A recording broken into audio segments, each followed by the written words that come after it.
3, 2.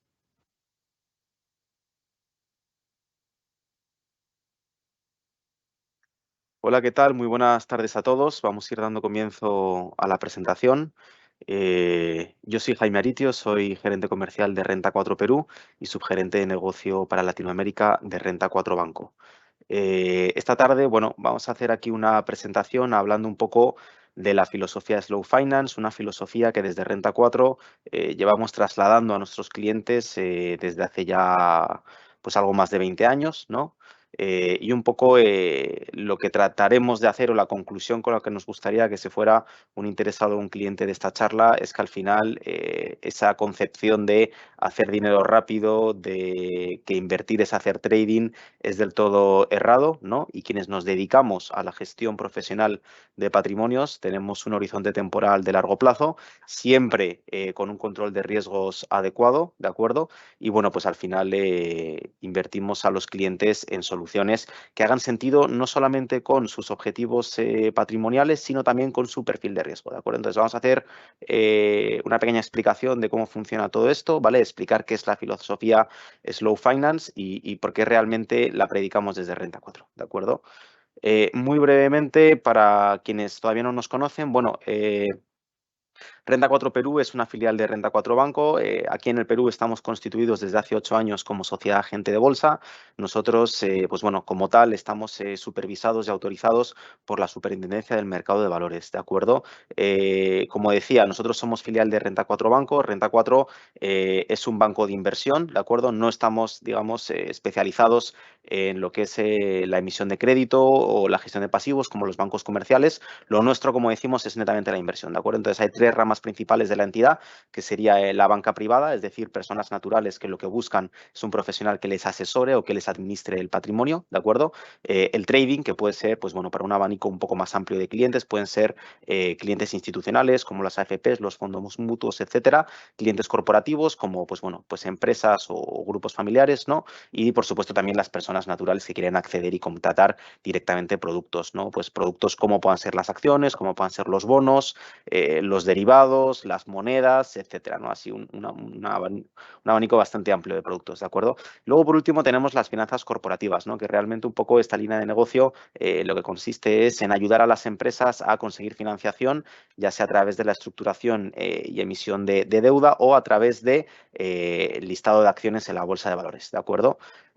Bueno, aquí en Latinoamérica ya tenemos cerca de 10 años, nosotros tenemos presencia regional en Perú, Chile y en Colombia, y como les mostramos, y realmente un poco tenemos una propuesta de valor muy enfocada en tres factores que les vamos a pasar a detallar, ¿no? Y son tres factores que, bueno, que durante los 38 años de trayectoria del grupo, pues nos han servido, digamos, para superar varios hitos, ¿no? No solamente tenemos una gestora de fondos mutuos en España o una AFP, ¿no?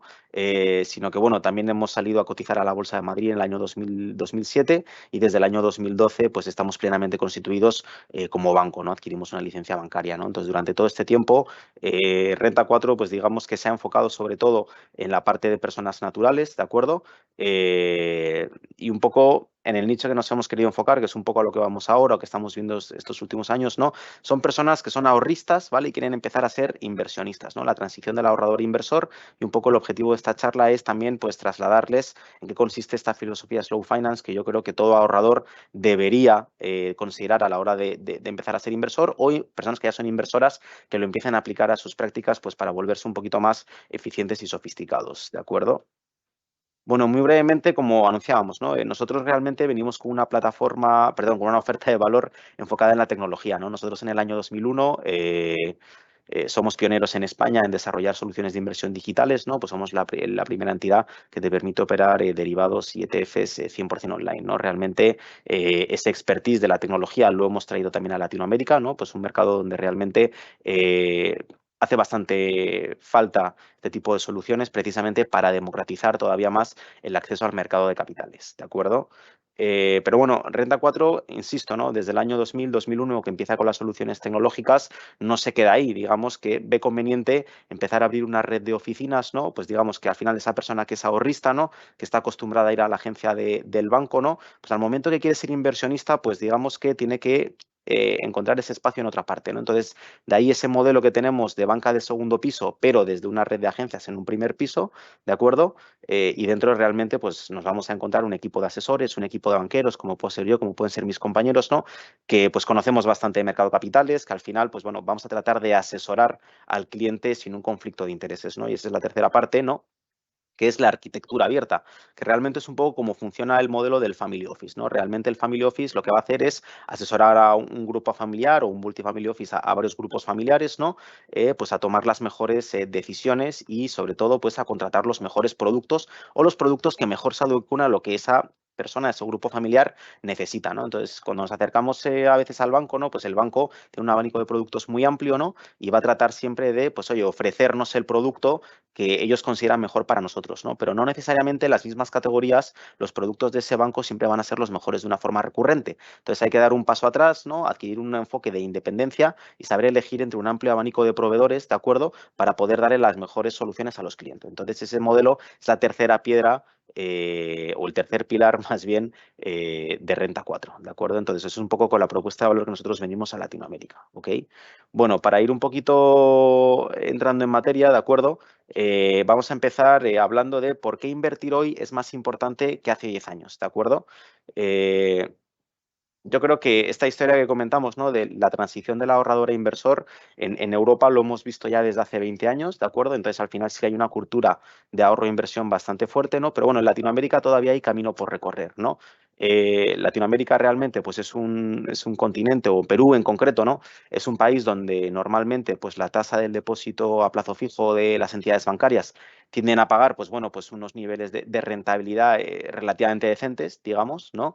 Entonces, pues todavía no hay tanta necesidad, digamos, o no ha habido tanta necesidad en la última década de servicios de inversión, ¿de acuerdo? Entonces, un poco lo que estamos viendo ahora es que en el gráfico superior derecho vemos las tasas, el promedio de las tasas para los depósitos a plazo fijo a un año en soles y en dólares, ¿no? O sea, obviamente, si lo vemos, ¿no? En un periodo de 10 años, vamos a ver que están inusualmente altas, ¿no? Esto debido a que pues, nos encontramos con unos niveles de inflación récord de los últimos 40 años, debido a, pues bueno, cómo han sido los procesos de desconfinamiento después del COVID, ¿no? Ha habido un desajuste importante entre oferta y demanda, ¿no? Y pues la respuesta de los bancos centrales para controlar esta inflación va a ser subir las tasas, ¿vale?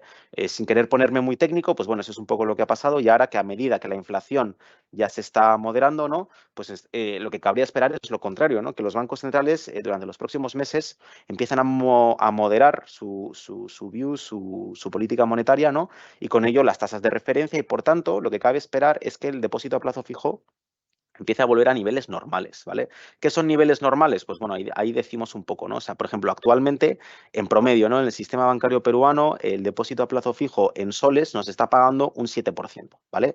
Eso se sitúa un 65% por encima del promedio de los últimos 10 años, ¿de acuerdo? O sea, ahí nos hacemos un poco a la idea cuando Jaime habla de que los depósitos están dando unas rentabilidades inusualmente altos, es decir, debería, ¿vale? Durante el próximo año, bueno, pues durante un periodo de tiempo no muy largo, ¿no? Ir retrocediendo, ir normalizándose, ¿de acuerdo? Entonces, pues ahora estamos un 65% por encima, ¿no? ¿Qué pasa con los dólares? Pues más todavía, ¿no? Pues si el promedio de los últimos 10 años para el depósito a plazo fijo en dólares ha sido del 1,40 dentro de los bancos peruanos, ¿no?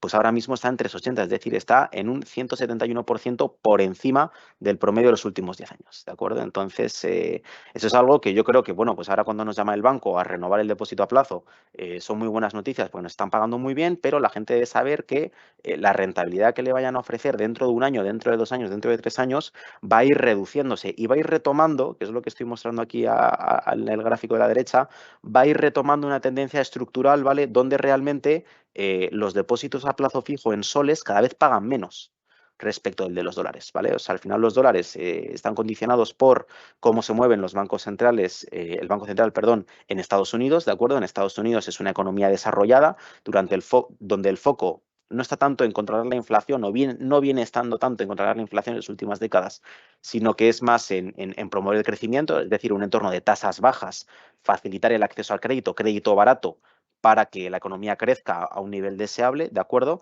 Y lo que está pasando en Perú es que, digamos, que la inflación, o sea, el buen hacer del Banco Central, del BCR, ¿no? Está haciendo que la inflación, pues ya no sea cada vez menos preocupante, ¿no? Entonces, la inflación es menos preocupante y, pues vamos a empezar a ver cómo lo que empieza a preocupar es el crecimiento, ¿de acuerdo? Sin ir más lejos, el Fondo Monetario Internacional y el Banco Mundial nos están dando un escenario para los próximos 5 años de crecimiento económico mediocre, por debajo muy por debajo del promedio de las últimas décadas, ¿de acuerdo? O sea, al final se revisan a la baja las perspectivas de crecimiento de Estados Unidos, de China, que al final yo creo que la economía peruana sí tiene mucho que ver con China, ¿no? Entonces eso, pues un poco es el viento de cola, ¿no? Que favorece esa tendencia estructural de las tasas cada vez van a estar más bajas por periodos más largos de tiempo, ¿de acuerdo? Entonces eso va a hacer que inevitablemente el depósito a plazo fijo, nos vaya a pagar menos todavía con el tiempo, ¿no? Entonces ahí es un poco esa tendencia estructural que ya, pues en Europa ya se ha materializado hace mucho tiempo, ¿no? Pero que aquí en Perú, pues bueno, pues viene produciéndose y esperamos que durante los próximos meses, durante el próximo año, se vuelva a retomar, ¿no? Entonces volvamos a esa senda de, pues oye, de crecimiento en los retornos de los depósitos a plazo, ¿vale? Entonces, por eso decimos que invertir hoy es más importante que hace 10 años, porque cada vez nos paga menos, ¿no? Y si nosotros esto lo proyectamos de aquí a 10 años, ¿no? Esa tendencia, digamos que el depósito nos está pagando 0,10 menos cada año en promedio, ¿no? Entonces, dentro de 10 años, el depósito, si continúa la tendencia, veremos, ¿no? Nos estaría pagando en torno del 3,25, ¿no? Un 3,25 que va a estar marginalmente por encima de lo que es la inflación, o sea, decir, efectivamente, ¿no? Empezar a invertir hoy es más importante que hace 10 años, ¿no? Y cuanto antes lo empecemos a incorporar en nuestro día a día, mejor. Entonces, es un poco personas que quieren ser que son ahorristas y quieren empezar a ser inversionistas, ¿no? Nosotros les vamos a poner a disposición la filosofía Slow Finance, ¿de acuerdo? Bueno, aquí un poquito de las expectativas, ¿no? Pues, por ejemplo, en Perú, JP Morgan, por ejemplo, espera que la tasa de referencia del Banco Central caiga un 2% de aquí a final de año, ¿vale? Esto es data de hace un par de semanas, ¿no? Y entonces, pues con ello, la rentabilidad de los depósitos a plazo. En Estados Unidos va a tardar un poquito más, pero bueno, igual tampoco están muy altas y va a continuar, ¿de acuerdo? Y en la región, pues más de lo mismo, ¿no?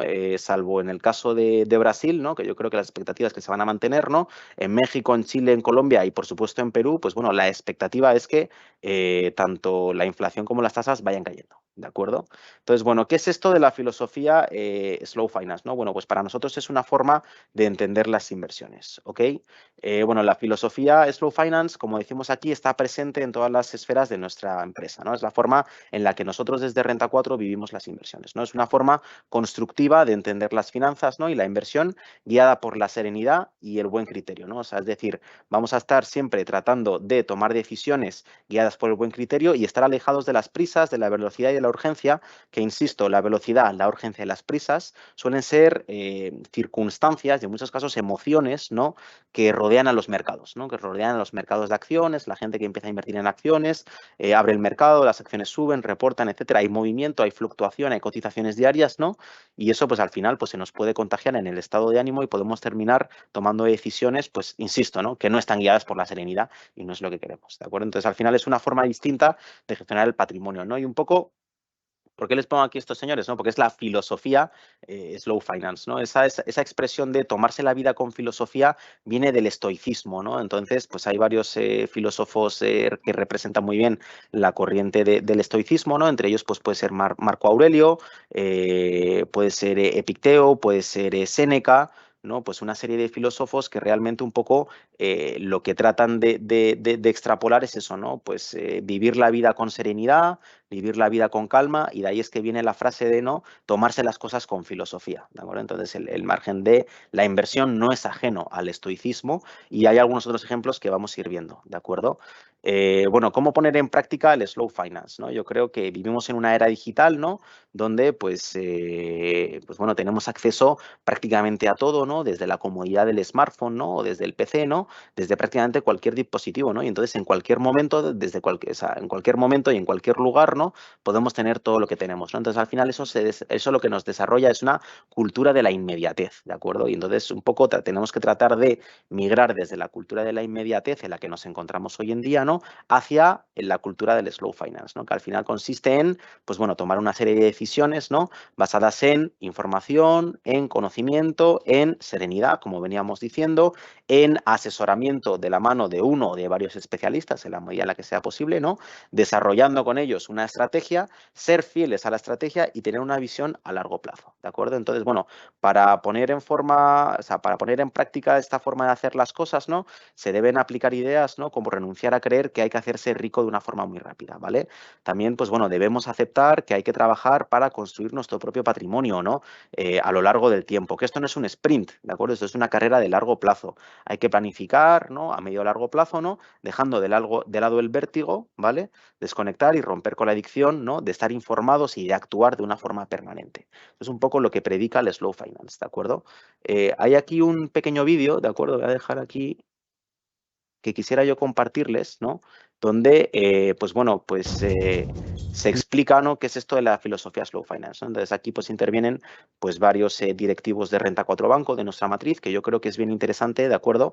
Que lo comparta brevemente para que ellos os cuenten mejor que yo, muy bien, ¿no? Algunos ejemplos de cómo la filosofía de slow finance ha estado muy presente en varios ámbitos de su vida y cómo, pues bueno, es lo que respiramos en Renta 4, ¿de acuerdo? El cliente cada día está más formado. Hay mucha más información. No todas las fuentes son fiables. Crash en la bolsa, pues coges y das orden de venta. Sin pensar, sino porque te has dejado llevar por el momento, ¿no? Hay una experiencia que a mí me pareció especialmente importante, o al menos me dejó una huella especial, la caída que tuvo el Dow Jones, la bolsa de Nueva York, el año 1987.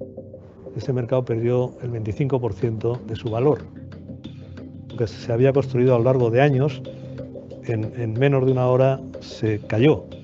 Te das cuenta de que en esos momentos tan intensos de pánico en aquel momento, no es bueno actuar.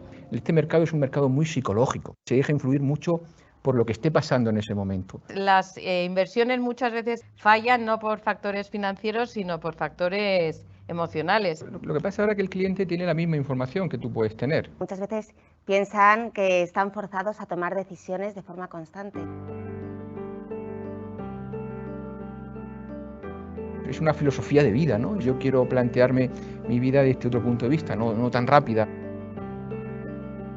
Tradicionalmente se obtenía dinero, se ganaba, tenía patrimonio al final de la vida de una persona. Luego vino una revolución en la cual veía gente joven, guapa, que hacía dinero rápidamente. Y eso se contagió, yo creo que a la sociedad. Conceptos un poco distorsionados, el concepto de que hay que trabajar muy a corto plazo, de que hay que hacerse rico muy rápidamente. Es muy importante introducir el elemento del largo plazo, de dejar trabajar al tiempo.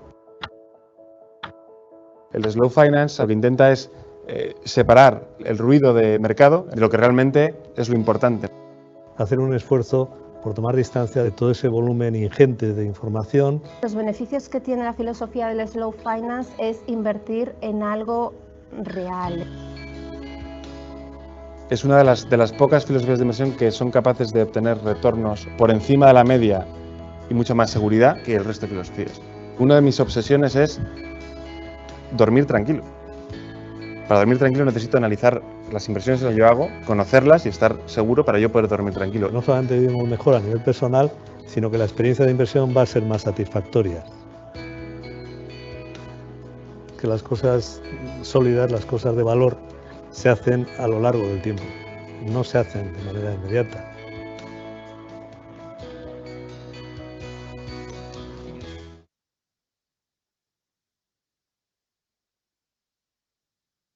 Bueno, eso es un poquito lo que es la filosofía slow finance, ¿no? He querido proyectar este pequeño vídeo, ¿vale? Que nosotros siempre, pues bueno, mostramos a los clientes para tratar de ilustrar el concepto, ¿no? O sea, al final la conclusión es esa, ¿no? La cultura de la inmediatez realmente nos puede jugar una mala pasada porque el mercado no siempre es eficiente, el mercado se puede llegar a mover rápido, el valor construido de las empresas, del mercado, se puede transitoriamente evaporar en unos pocos minutos. Entonces son esos momentos donde uno está nervioso, donde uno está estresado, que no debe de tomar ese tipo de decisiones, ¿no? Entonces eso es un poco a lo que queríamos llegar, ¿de acuerdo? Entonces, bueno, visto el concepto, ¿no? Yo creo que es bastante interesante el vídeo. Luego, si alguien pues, lo quiere volver a ver, está en nuestro canal de YouTube, Renta 4 Perú, ¿no? En el de Renta 4 Banco también, ¿no? Entonces, bueno, y luego, pues para culminar, ¿no? Pues otros ejemplos de la filosofía slow, que no solamente es en el ámbito de las inversiones, ¿no? Pues hoy hay 3 movimientos slow que tratamos de practicar todos, yo creo, en nuestro día a día, ¿no? Uno es el slow food, ¿no? Que es como una corriente culinaria, digamos, ¿no? Que aparece en Italia en los años 80, que lo que busca es fomentar la alimentación saludable, la alimentación tradicional, ¿no? Entonces, es como una contraposición, ¿no? Al fast food, ¿no? Entonces, eso es el slow food, ¿de acuerdo? Luego, el slow tech, ¿no? Que al final lo que propone es un uso inteligente de las tecnologías. Yo creo que quienes son padres entienden muy bien este concepto, ¿no? Porque al final, pues podemos tener varios dispositivos en casa, tienes el smartphone, tienes la laptop, el PC, incluso la tablet, ¿no? Y al final uno pues tiene hijos, ¿no? Y al final, pues yo creo que siempre existe esa preocupación, que yo, por ejemplo, lo veo en el caso de mis hermanos, ¿no? Con sus hijos, de decir, oye, al final los niños, ¿no? Pues tienen que tener un uso responsable de la tecnología, ¿no? Es muy bueno que desde muy pequeños estén familiarizados con la tecnología, porque el día de mañana aprender a formar la tecnología de una forma intuitiva, es decir, ser un nativo digital, tiene más pros que contras, ¿no? Pero tiene que hacerse de una forma responsable, de una forma inteligente, ¿no? Y luego el último ejemplo es el Slow City, ¿no? Al final el Slow City lo que propone son ciudades más amigables, ¿no? O sea, al final un poco no tanto diseñar una planificación urbanística, ¿no? En función a la inmediatez, la rapidez y el hacer las cosas de una forma eficiente, ¿no? Sino al final, oye, pues también nos podemos tomar las cosas con un poquito más de calma, si es que vamos caminando de un lado al otro y tal, ¿no? Pues eso al final un poco es más fácil de predicar en función de qué ciudad podamos llegar a vivir, ¿no? Pero bueno, al final también es un ejemplo que seguro que todos de alguna u otra forma hemos estado familiarizados con ello, ¿de acuerdo? Entonces eso es la filosofía slow, ¿no? Que bueno, pues parte un poco de los estoicos, ¿no? Y tiene distintas vertientes, ¿no? Slow food, slow tech, slow city y en el caso de Renta 4 lo que les presentamos es el slow finance, ¿de acuerdo? Bueno, algunos conceptos básicos, ¿de acuerdo? Para quienes empiezan a invertir. Muy brevemente, para no enrollarme, ¿vale? Porque al final esto es básico, ¿no? El primero va a ser la capitalización compuesta, ¿no? Entonces, nosotros tenemos dos ejemplos, ¿no? Una persona, ¿vale? Que tiene, pues digamos, una inversión única inicial, ¿vale? De $1 millón, ¿vale? Aquí al final siempre es útil, ¿no? Utilizar números grandes en las matemáticas para poner de relieve ejemplos que al final no pueden llegar a ser no tan perceptibles, ¿vale? Entonces, vamos a utilizar números grandes, ¿de acuerdo? Entonces, bueno, para una inversión única inicial de $1 millón, ¿vale?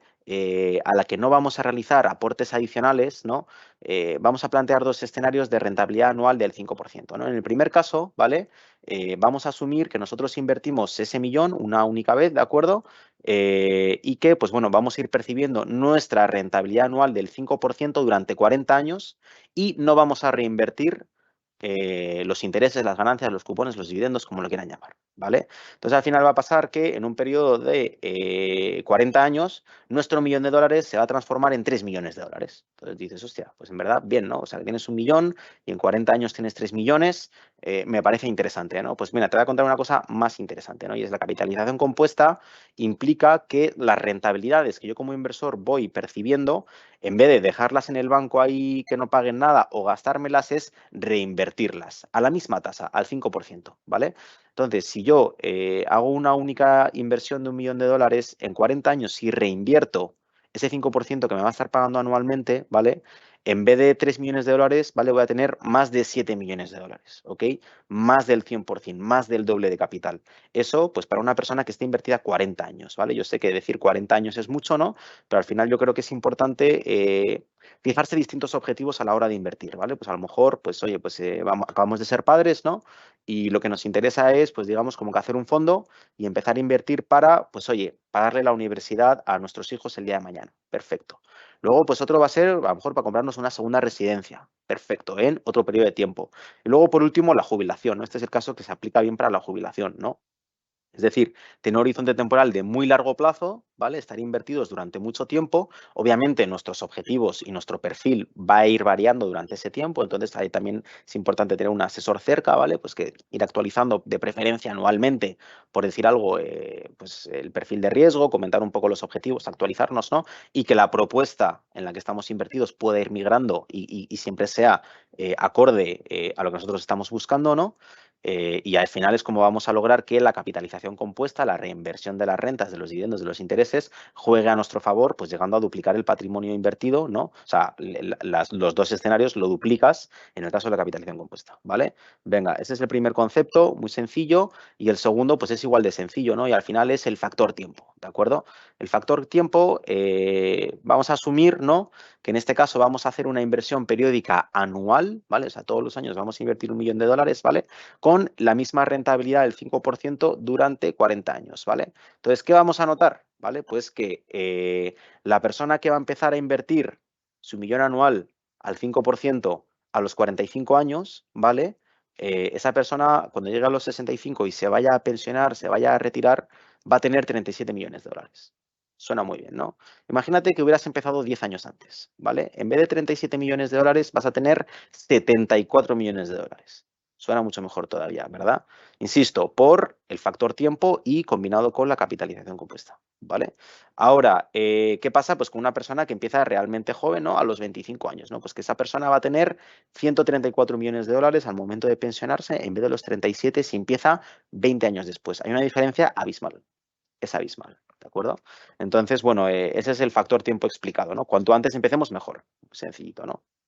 Bueno, ¿y qué recomendamos desde Renta 4, ¿no? Desde Renta 4, más allá de la filosofía Slow Finance, ¿no? Oye, dices, Jaime, suena interesante invertir con criterio, invertir de la mano de un asesor, invertir, pues bueno, de acuerdo a esta filosofía Slow, que suena interesante y a lo mejor ya practico en otros ámbitos de mi vida, ¿no? Capitalización compuesta, factor tiempo, ya, pero ¿cómo empiezo, no? Entonces, bueno, aquí lo que venimos a introducir es el ahorro periódico, ¿de acuerdo? El ahorro periódico, ¿no? Es un sistema que nos va a permitir, ¿no? Ahorrar poco a poco, prácticamente sin notarlo, ¿no? Y lograr el objetivo deseado. Insisto, puede haber distintos tipos de objetivos, ¿no? Entonces, lo que proponemos desde Renta 4, ¿no? Es a través del fondo mutuo, que al final el fondo mutuo es un producto diversificado, gestionado de una forma activa, con un portfolio manager detrás, es decir, un gestor profesional que administra el dinero, ¿no? Pues un portafolio pues que a lo mejor puede tener 80 valores, 100 valores, etcétera, ¿no? O sea, muy bien hecho, muy bien diseñado, de una forma colectiva y que pues muchos de ellos tienen unos costes de entrada realmente bajos, ¿no? A lo mejor puedes contratar una cuota de un fondo mutuo desde $100, ¿no? Desde $500. Entonces, digamos que es una capacidad de ahorro asequible mes a mes, ¿no? Entonces, todos los meses fijarnos una parte y destinarla al ahorro periódico, ¿no? Empezar a invertirlo en fondos mutuos. Luego más adelante vamos a contar pues qué tipo de fondos mutuos hacen sentido para qué objetivos, para qué tipo de perfil, etcétera, ¿vale? Lo vamos a contar brevemente, ¿no? Pero igual pues yo quería introducir el ahorro periódico, ¿vale? Bueno, al final el ahorro periódico es muy importante, ¿no? Yo creo que al final siempre la decisión de invertir va a ser difícil, ¿no? Y se plantean pues diversas opciones, diversas alternativas, ¿no? De decir, oye, ¿cuándo debo yo entrar o salir de los mercados, ¿no? ¿Cuándo debo empezar a invertir, ¿no? ¿Cuándo debo salirme? ¿Cuándo es un buen momento? Pero mira, en verdad la mejor opción es la estrategia de permanecer siempre invertido y en eso consiste realmente el ahorro periódico, ¿no? Obviamente dentro de unos parámetros de perfil de riesgo, ¿no? O sea, es un modo de ejecutar una estrategia de ahorro periódico, no estar siempre invertido, ¿vale? Entonces, bueno, algunos inversores pues pueden tratar de realizar el trading en sus inversiones, ¿no? Aunque, bueno, nosotros conocemos que esto es una práctica que conlleva bastante dificultad. Hay que tener pues una tolerancia a la volatilidad bastante elevada, ¿no? Y un horizonte temporal de muy largo plazo, ¿no? Pero bueno, los mercados, ¿no? Lo que hacen es anticipar las expectativas, ¿no? En modo de compras o ventas, ¿no? En las que siempre pues se tiende a sobrereaccionar, ¿no? Entonces es muy complejo adelantarse al mercado, ¿no? Y sabemos que el futuro es muy complicado de predecir y dentro de todo pues va a ser incierto, ¿no? Ahora, no es recomendable andar cambiando nuestras inversiones, ¿no? Guiados por el ruido del momento, ¿no? Especialmente en momentos de alta volatilidad, ¿vale? Cualquier elemento pues ajeno a nuestro control, ¿no? Pues puede cambiar de una manera muy drástica el comportamiento de los activos que tenemos en nuestra cartera, ¿no? Y entonces, pues bueno, la información digamos, presente no es ni mucho menos perfecta, ¿vale? Y tampoco las expectativas, ¿no?, sobre el mercado, ¿no? Entonces, al final, un poco lo que predica el ahorro periódico no solamente es ir poniendo de a pocos en su cuenta, ir contratando un producto como el fondo mutuo, insisto, de bajo coste de entrada y que realmente pues tiene unas comisiones de gestión bastante asequibles, ¿no?, sino que debemos de alejarnos un poco de ese concepto del trading, ¿no? De, bueno, es buen momento para comprar, es buen momento para vender, ¿no? Realmente el market timing es algo muy complicado de hacer, ¿vale? Y nosotros siempre lo que le vamos a plantear al cliente es estar siempre invertido, ¿vale? Es verdad que hay momentos, ¿vale? No sé, donde, pues, como puede ser el momento actual, ¿no? O sea, realmente uno ve un poco las opiniones de los bancos de inversión norteamericanos, ¿no? Y prácticamente todos ellos te van a decir que hay sobrecompra en activos tecnológicos en la bolsa norteamericana, ¿no? Y que realmente, pues oye, en un escenario de tasas altas, de deterioro de la macro, es decir, menor crecimiento económico, aumento del desempleo, etcétera, etcétera, ¿no? Esperarían una corrección del mercado, ¿no? Entonces hay un poco, siempre hay la tentación de decir, bueno, lo vendo todo, me quedo en cash, ¿vale? Y me espero a que caiga. ¿Vale? Entonces eso, pues oye, a lo mejor el mercado sigue subiendo, el mercado pues no siempre es eficiente, yo digo que el mercado es caprichoso y pues bueno, hay personas que tarda una semana en darles la razón y hay personas que tarda 6 meses, hay personas que tarda 2 años. O sea, realmente es que el mercado es en periodos cortos de tiempo, es decir, en el corto plazo, ¿no? Pues a 1 año, a 2 años, el mercado puede ser ineficiente, ¿vale? Entonces hacerle market timing es complicado, ¿no? El market timing, bueno, pues para quien no conoce, es una estrategia en la que los inversores pues van a tratar de encontrar el momento perfecto para entrar y salir del mercado, ¿no? Pero esto conlleva elevados riesgos, ¿no? Y generalmente lo que nos va a traer es resultados no esperados, ¿vale? Esta estrategia pues supone además de intentar adelantarse a la información que no controlamos, ¿no? Estar fuera del mercado cuando se realizan las operaciones en los fondos de inversión, ¿vale? Días de mercado que no sabemos si serán días de subida, ¿no? Ir detrás del ruido del mercado pues puede hacernos perder mucha rentabilidad, ¿no? De hecho, los días de mayores subidas suelen ser cercanos a los días de mayores caídas, ¿no? Es decir, en momentos de elevada volatilidad de mercado, ¿no? Aquí en la parte superior derecha, ¿no?, tenemos una tabla, ¿vale? En la que podemos ver los últimos años, los últimos 15 años, perdón, el comportamiento del S&P 500, ¿no? Entonces, al final, un poco lo que vamos a ver, ¿no?, es que las mayores caídas de la bolsa norteamericana en los últimos 15 años, ¿no?, en 2008 ha habido 2 y en 2020 ha habido 2, ¿vale? Entonces, es como que la mayor caída intradía que tú puedes tener en el mercado, ¿vale? Pero vamos a ver que es un día siguiente, unos pocos días después, ¿vale?, cuando vamos a ver que son las mayores subidas, ¿no? Entonces, tratar de hacerle market timing, ¿no? O sea, es decir, oye, nosotros esperamos las caídas, ¿vale? Entonces, ¿qué vamos a hacer? Desinvertimos. Entonces, decir, oye, el mercado ha caído, perfecto, ¿no? Entonces, Bank of America me dice que la bolsa debería corregir 15%. Y ha caído un 10%, me voy a esperar más. Pues oye, no tiene por qué ser exactamente el 15% que te diga Bank of America y a lo mejor se queda en el 12%, por decir algo, ¿no? Y luego, pues oye, hace suelo y luego vienen las grandes subidas, que es realmente donde más rentabilidad vamos a conseguir en los mercados alcistas, justamente en los periodos de alta volatilidad. Entonces, nosotros lo que vamos a recomendar es evitar el ruido a corto plazo, ¿no?, y seguir la estrategia de inversión, ¿no?, alejándose siempre de las sobrereacciones de los mercados, ¿no?, practicando el slow finance, ¿vale? Si siempre vamos a estar invertidos, ¿no?, vamos a evitar estar fuera del mercado en los momentos de recuperación, en los momentos de las grandes subidas, ¿no?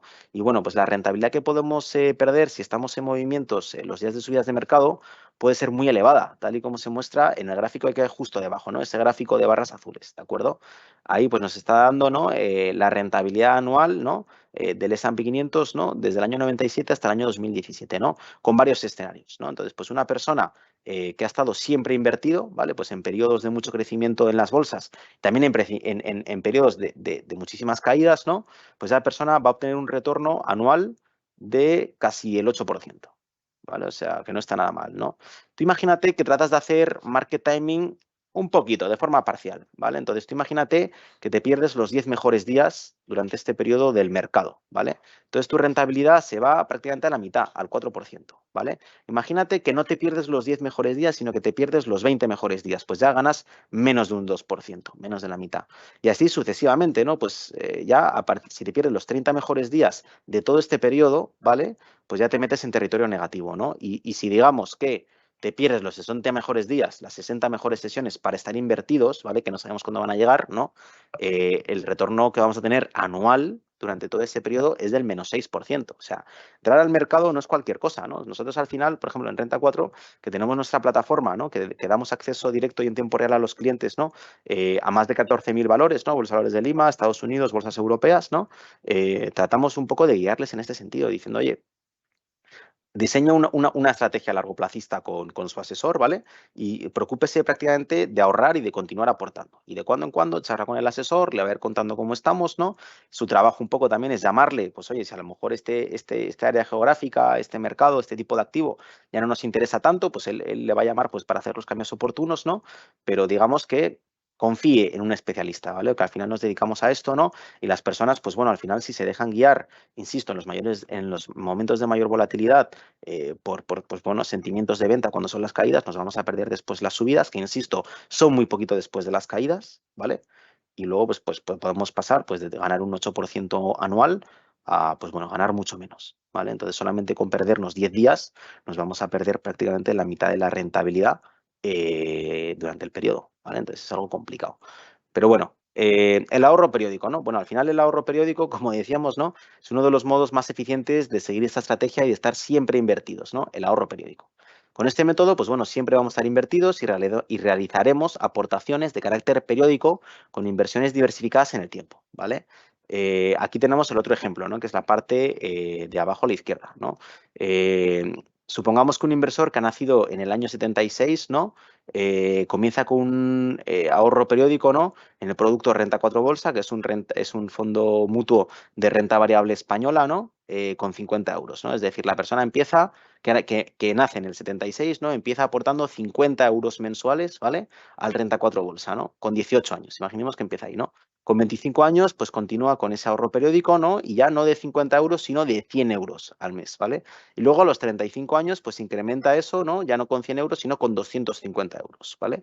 Entonces, bueno, pues esa persona en el año 2019, ¿vale? Tendría un montante total, ¿vale? De 73.000 euros. Es decir, empezamos con 50 euros todos los meses, ¿vale? Que todos somos capaces de hacerlo. De ahí nos pasamos a 100 euros y de ahí nos pasamos a 250 euros a partir de los 35 años. O sea, ya tenemos una capacidad de ahorro un poco más interesante, ¿vale? Entonces, solamente con 250 euros, manteniéndolos de una forma constante, ¿vale? A un fondo mutuo, es decir, siendo fieles a una filosofía y a un modelo, ¿vale? Lo que vamos a lograr es tener una inversión valorada en 42.000 euros, ¿vale? Bueno, ese ahorro, pues, invertido, ¿no? De una forma periódica, pues ha pasado por sucesivas crisis, ¿no? Como la del año 2000, del 2008, del 2012, ¿no? En aquel momento, para este ejercicio, ¿no? Del último trimestre de 2018, ¿no? Pues al igual que se ha comprado en momentos caros también, ¿no? O sea, al final un poco lo que tratamos de hacer es promediar y reducir, digamos, riesgo del portafolio, que al final tú haces compras promedio, ¿no? Entonces, bueno, al final compramos en momentos baratos, sí, pero también en momentos caros. Entonces, insisto, nos vamos a dejar el market timing de otro lado, ¿vale? Entonces, bueno, para ir terminando, ¿no? Pues bueno, trazar una estrategia con respecto a nuestro perfil de inversor, ¿no? Y estar siempre invertidos nos va a permitir obtener resultados positivos siempre en el largo plazo, ¿vale? Muy bien. Vamos a continuar. Vamos a ver con la presentación. Entonces, bueno, al final un poco desde Renta 4 está muy bien, ¿no? El Slow Finance suena interesante, ¿no? El ahorro periódico es un poco, pues, oye, la herramienta para practicar el Slow Finance, ¿no? Y luego la pregunta del millón es, bueno, ¿y en qué invierto? ¿No? Entonces, bueno, aquí nosotros en Renta 4 nos gusta decir que tenemos soluciones para todos los gustos, ¿vale? Y aquí hay dos conceptos muy importantes. El objetivo de inversión, ¿no? Es decir, oye, yo, ¿qué quiero hacer con mi patrimonio? El objetivo que yo tengo de forma personal, ¿qué es lo que quiero? Y el perfil de riesgo, ¿vale? Que el perfil de riesgo ya no es qué es lo que quiero. El perfil de riesgo es qué me puedo permitir, digamos, ¿no? En base a, pues bueno, cuánto tiempo yo preveo que voy a estar invertido, ¿no? Por contra, qué necesidades de liquidez voy a tener yo durante el tiempo que esté invertido, ¿vale? Cómo va a ser un poquito los retiros. Si planeo hacer algún retiro puntual, pues insisto, ¿no? Pues para dar la entrada a un departamento, para comprarme un coche, para pagar la universidad de los hijos, etcétera, ¿no? Eso es importante, ¿vale? La capacidad de ahorro, importantísima, ¿vale? La tolerancia a la volatilidad. Al final es un concepto interesante que es el umbral del sueño, es decir, oye, al final, como nos decía Javier Galán en el vídeo, ¿no? Aquí lo importante es dormir tranquila, ¿no? Y al final, o sea, si a mí me llega el estado de cuenta a final de mes, ¿no? ¿Qué nivel de depreciación, de qué nivel de caída del patrimonio, digamos, ¿no? Yo, pues oye, voy a seguir durmiendo tranquilo. ¿Dónde está mi umbral del sueño? ¿vale? Esa es la tolerancia a la volatilidad. Y luego, pues bueno, están los objetivos, como decimos, y muy importante también el tratamiento tributario, ¿vale? Entonces eso al final lo que nos deja son 9 combinaciones, ¿vale? En la parte horizontal tenemos el objetivo del cliente, ¿no? Un objetivo de rentas, pues eso va a ser principalmente una persona que ya esté cerca de la edad de jubilarse o que se haya jubilado, que lo que quiera son ingresos recurrentes, rentas, ¿vale? Que complementen su pensión, ¿vale? El objetivo más común que nos vamos a encontrar es el balanceado, ¿vale? Es decir, oye, yo quiero un crecimiento patrimonial, ¿vale? Pero tranquilo, ¿vale? Yo quiero que mi patrimonio vaya creciendo, pero quiero estar tranquilo, ¿vale? Luego, por último, que suele ser asociados pues, a perfiles un poquito más jóvenes, ¿no? Es un objetivo de crecimiento, ¿vale? Es decir, oye, yo pues lo que quiero es que crezca todo lo posible, ¿vale? Entonces, una persona joven que no tiene muchas responsabilidades económicas, que a lo mejor no tiene una familia, etcétera, ¿no?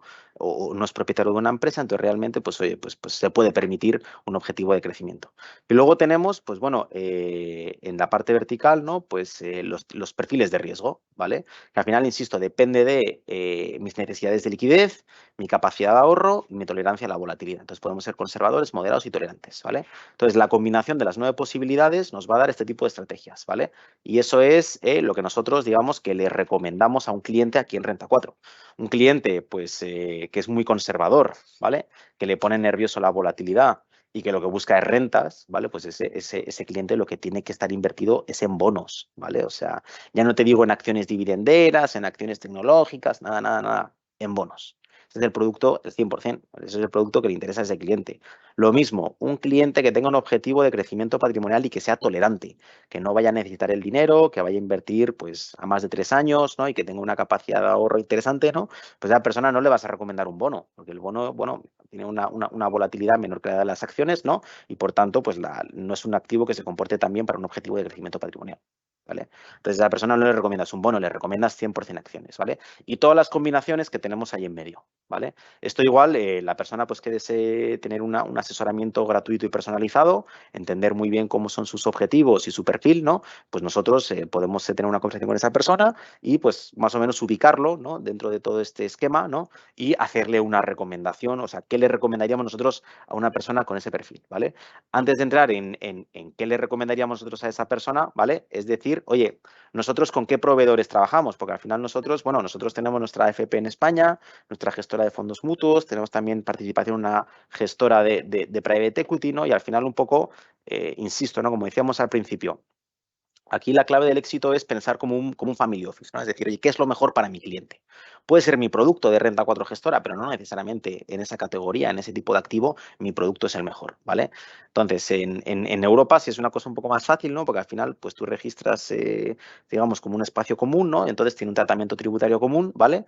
Entonces, puedes acceder a un universo muy amplio de productos, digamos, casi que con independencia de en qué parte de Europa están registrados, ¿vale? Entonces tú puedes invertir en fondos de JP Morgan, de Allianz, de BNP, de Vontobel, de Goldman Sachs, ¿no? Y así, pues 500 gestoras, ¿vale?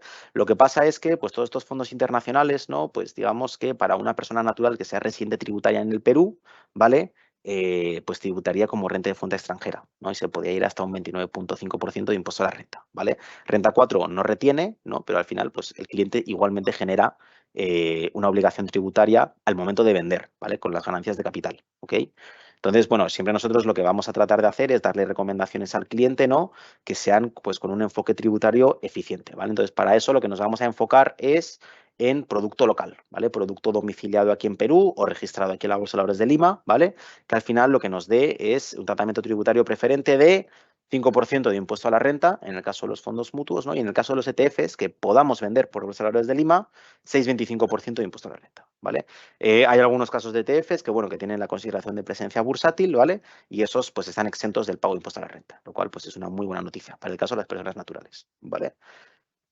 Y ya, pues bueno, pues por poner un poco nombres y apellidos, ¿no? ¿Qué estaríamos recomendando aquí desde Renta 4, ¿vale? Pues para el caso de un perfil moderado que tenga un objetivo balanceado, es decir, al medio, ¿vale? Nosotros le construiríamos, esto es, bueno, pues en la parte izquierda viene un poco toda la cartera, ¿no? Que la vamos a presentar en dos diapositivas, ¿no? Pues el tamaño no se aprecia muy bien, ¿no? Nosotros tenemos las carteras ya hechas, ¿vale? Entonces esta pues bueno, lo que al final estamos viendo es cómo se ha comportado, ¿vale? Durante el último año y medio prácticamente, ¿no? Entonces, bueno, el año pasado ha sido un año muy, muy malo, ¿no? Entonces, realmente, como decimos, lo que nos interesa es estar en productos, ¿vale? Que cuando hay caídas, siempre están invertidos, ¿vale? Y cuando hay caídas, caer menos que el mercado. Y cuando hay subidas, subir más que el mercado. Entonces, eso... haciendo gestión pasiva, olvídate, que no lo vas a lograr, entonces hay que hacer gestión activa. Entonces, un poco nuestro trabajo es seleccionar aquellos fondos mutuos, ¿vale? Que consideramos que se pueden adaptar mejor a un entorno concreto del mercado, ¿vale? Entonces, oye, que vemos que hay que estar un poquito más defensivo, pues bueno, nos ponemos en un fondo de acciones, ¿vale? De renta variable que pueda ser un poquito más defensivo, ¿vale? Entonces, al final, insisto, siempre estamos invertidos, que es lo que nos importa, y, oye, en los momentos de caída caemos menos que el mercado, ¿vale? Y de ahí, pues, oye, cuando venga el rebote, porque decir cuándo va a ser el suelo es prácticamente imposible, ¿vale? Es muy complicado de acertar, estaríamos haciendo market timing y no queremos, ¿no? Igual estamos invertidos cuando son los rebotes, ¿vale? Y ya cuando vemos que es un momento donde ya se ha consolidado un poquito el mercado alcista, ¿vale?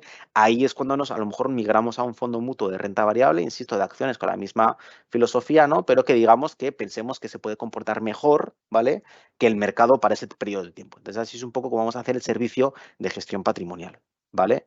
¿En qué invierte este fondo? Pues, o sea, esta cartera. Pues bueno, aquí pues vamos a tener varios tipos de activos, ¿vale? Al final un poco vamos a tener dos cosas, ¿no? Vamos a tener un enfoque global, ¿vale? Con un tratamiento tributario local. Entonces, pues por ejemplo, estas carteras, bueno, para no enrollarme mucho, al final son carteras que se denominan core satellite, ¿no? O sea, al final hay una parte del patrimonio que siempre va a estar invertido en esos fondos mutuos, ¿no? En esos fondos mutuos con esas vocaciones inversoras y no nos vamos a desviar de eso, ¿vale? Lo que queremos es el core, el grueso del patrimonio, estar ahí invertidos, ¿vale? Y luego el satellite, ¿no? El satellite es, digamos, pues una parte no tan representativa del patrimonio, ¿vale? Pues no sé, a lo mejor un 20%, una cosa así, ¿no? Donde nosotros vayamos a tratar de capturar ineficiencias de mercado.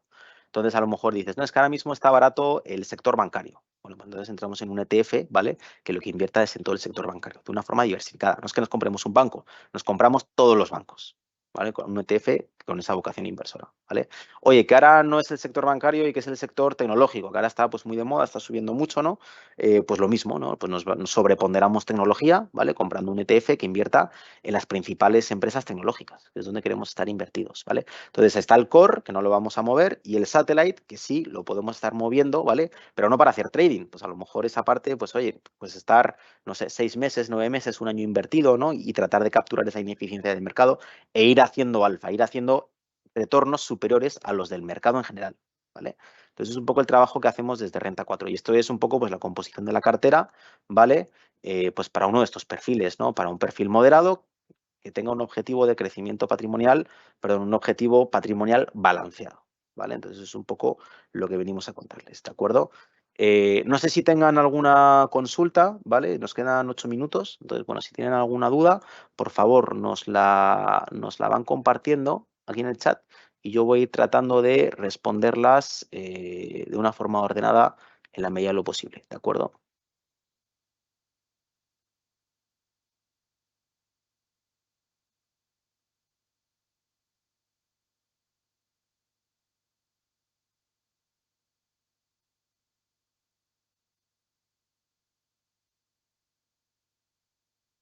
Vale, nos preguntan, oye Jaime, si yo quisiera contratar de una forma directa una cartera de bonos y acciones, ¿podría aplicar el mismo principio? Bueno, voy a tratar de irme para atrás. Aquí lo que tenemos es inversión diversificada, ¿vale? O sea, al final vamos a obtener menos retornos que si compramos solamente acciones o bonos, ¿vale? Pero, o sea, lo estamos haciendo a costa de una mucha menor volatilidad, ¿vale? Un ahorro de la volatilidad considerable, ¿ok? ¿Podemos hacerlo? Sí, solamente tenemos que seguir el mismo principio, ¿vale?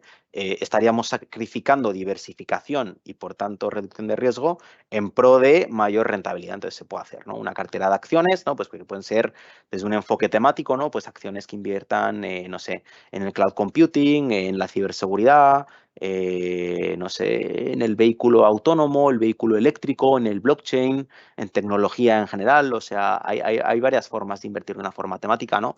O si ya, pues, no quieres hacer un enfoque temático y quieres ir a hacer un enfoque un poco más bottom-up, ¿no? Pues hacemos también un enfoque value, ¿no? Entonces, pues vamos a ver desde un enfoque de un value investor, ¿no? Pues qué acciones tienen un buen potencial y que están cotizando unos múltiplos baratos respecto de sus competidores o respecto de su promedio histórico, ¿vale? Entonces también se puede conformar una cartera de acciones de ese tipo. Y lo mismo con los bonos. Al final los bonos, pues bueno, no vamos a encontrar los precios de los bonos en Yahoo Finance o en Investing, ¿no? Nosotros igual sí los tenemos, ¿no? Es un producto un poquito más, un mercado un poco más opaco, ¿vale? De que no hay tanta publicidad porque al final no pasa por bolsa, pero igual nosotros tenemos los precios y podemos hacer un análisis también, ¿no? El análisis ya es un poco distinto, pero la dinámica es la misma, ¿no? Es comprar barato y vender caro, ¿vale? Entonces es un poco, pero bueno, al final pues no vamos a dejar de estar haciendo trading, entonces es otro tipo de estrategia, pero digamos, mientras mantengamos esta estructura, dentro de todo vamos a tener un orden y una consistencia, una estrategia, un objetivo y vamos a estar bien, ¿de acuerdo? Nos preguntan también desde cuándo se puede invertir. Bueno, aquí en Renta 4 no pedimos un mínimo para empezar a invertir, ¿vale? O sea, un cliente puede abrir una cuenta y empezar a invertir con $3.000, $5.000, $100.000, lo que quiera. Tampoco hay un máximo, ¿vale? Ahora, para estas carteras que nosotros tenemos aquí, ¿vale? Pues ya estas carteras, insisto, lo que buscamos es ganar mucha diversificación, ¿vale? Y a partir de, o sea, y con varios tipos de activos, como vemos, ¿no? Y entonces es como a partir de los $10.000, ¿vale? Es que ya podemos conformar una cartera mínimamente diversificada, ¿vale? Ahora, nosotros podemos ir haciendo el ahorro periódico, insisto, pues oye, con $200 al mes, con $500 al mes, un poco con lo que podamos ir aportando o no, y pues oye, pues podemos ir pues cada mes contratando un poco más de cada producto, ¿vale? O sea, no hace falta que sea todo en bloque toda la vez, ¿no? Y hay un poco también, pues hasta te puedes dejar aconsejar un poco pues por tu asesor, decir, oye, este mes a lo mejor interesa más incrementar posición en renta fija y no tanto en renta variable, y eso a lo mejor, pues bueno, pues vamos a dejarlo para un poquito más adelante porque, pues bueno, a lo mejor esperamos una corrección y tal, que no significa que vendamos la parte de renta variable, simplemente que los aportes, pues bueno, vamos a elegir un poquito en qué tipo de activo o en qué producto lo vamos a ir invirtiendo, ¿vale? Eso es un poco ya ir viendo con el asesor, ¿de acuerdo? ¿Cuánto es el porcentaje de sueldo mínimo que se recomienda para empezar a aportar? Pues bueno, yo diría desde cualquier sueldo, ¿vale? Desde el mismo sueldo mínimo, cualquier capacidad de ahorro que tengamos, pues al final fondos mutuos, no sé, de Sura, de Faro Capital, ¿no? Pues bueno, pues estos fondos yo creo que tienen, muchos de ellos se puede empezar a invertir desde $100, desde $200, ¿no? Entonces desde ahí, a poco que vayamos haciendo está bien, ¿no? Entonces ahora al final que dices, oye, no me da para hacer una estrategia tan diversificada y así sofisticada como la que nos cuenta Jaime, ¿no? Pues a lo mejor lo que nos interesa es simplemente contratar un fondo mixto, ¿vale? Y empezar a aportar a nuestro fondo mixto, ¿no? Un fondo mixto al final, esta misma estrategias que les comento yo, de renta fija, renta variable, ponderadas un poco por tipo de perfil, hay fondos mixtos que ya lo hacen, ¿vale? Nosotros igual intentamos, insisto, ¿no? Contratar los productos por separado, ¿vale? Pues que al final pues vamos a poder comparar un poquito mejor qué productos convienen más para el cliente o para el entorno de mercado, ¿vale? Entonces es un poco ya la labor nuestra, pero se puede empezar desde cualquier importe, ¿vale? Tengo interés en fondos de renta variable, imagino que es lo que acaba de explicar. Sí, es un poquito lo que acabamos de explicar. Al final hay varios de estos fondos que son netamente de renta variable, ¿vale? O sea, ¿sabes? Este Sur Acciones Globales, ¿no? Pues el Sur Acciones Globales, ¿no? Pues tiene una vocación de crecimiento patrimonial, ¿no? Y invierte, pues, en acciones del mundo entero, ¿vale? O sea, está diversificado, ¿vale?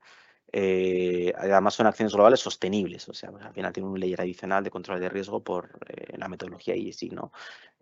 No sé, aquí tenemos un fondo también de Faro Deuda Global, ¿vale? Pues perfecto, ¿no? Entonces luego, oye, Sura Bonos Globales. Entonces me dices, oye, pero ¿por qué Sura Bonos Globales y también Faro Deuda Global? Bueno, nos vamos todo con Sura o todo con Faro.